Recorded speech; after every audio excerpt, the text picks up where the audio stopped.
What was it like when they were attacking you? Like, first of all, what was the premise? Like, what were they saying was your offense? Was it that you were allowing information that was not true, that was getting out there? I know there was also, they're saying that you guys were allowing hate groups to speak. There was a lot of this. Yeah. I mean, the tough thing with politics is that there's like, well, when you say someone's coming after you, are you referring to kind of the government and investigations and all that? I mean, so the issue is that there's what specific thing an agency might be looking into you for, and then there's like the underlying political motivation, which is like, why do the people who are running this thing hate you?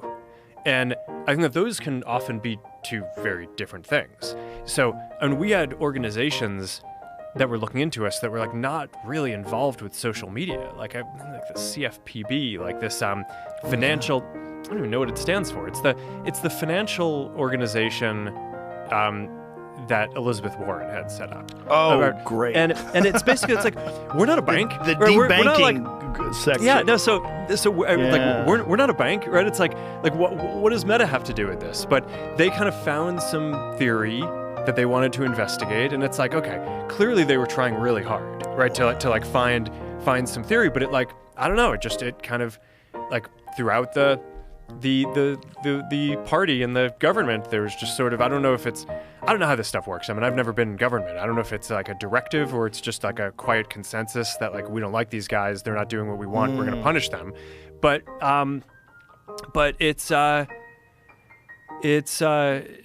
tough to be at the other end of that. What was it like? Well, it's not good. I think, well, the thing that I think is actually the toughest, though, is it's global, right? So, and really, when you think about it, the U.S. government should be defending its companies, right? Not be the tip of the spear attacking its companies. So when we talk about a lot, okay, what is the experience of, okay, if the U.S. government comes after you, I think the real issue is that when the U.S. government does that to its tech industry, it's basically just open season around the rest of the world. Right? I mean, the EU, I pulled these numbers. The EU has fined the tech companies more than $30 billion over the last, I think it was like 10 or 20 years. Holy shit. So when you think about it, like, okay, it's like, $100 million here, a couple $1 billion there. But what it, I think, really adds up to is this is sort of like a kind of EU-wide policy for how they want to deal with American tech. It's almost like a tariff. And I think the U.S. government basically gets to decide how are they going to deal with that, right? Because if the U.S. government, if some other country was screwing with another industry that we cared about, the U.S. government would probably find some way to put pressure on them. But I think what happened here is actually the complete opposite. The U.S. government led the kind of attack against the companies, which then just made it so like the EU is basically, and all these other places, just free to just go to town on all the American companies and do whatever you want. But I mean, look, obviously, like I don't want to come across as if like we don't have things that we need to do better. Obviously, we do. And when we mess something up, we deserve to be held accountable for that, and just like everyone else.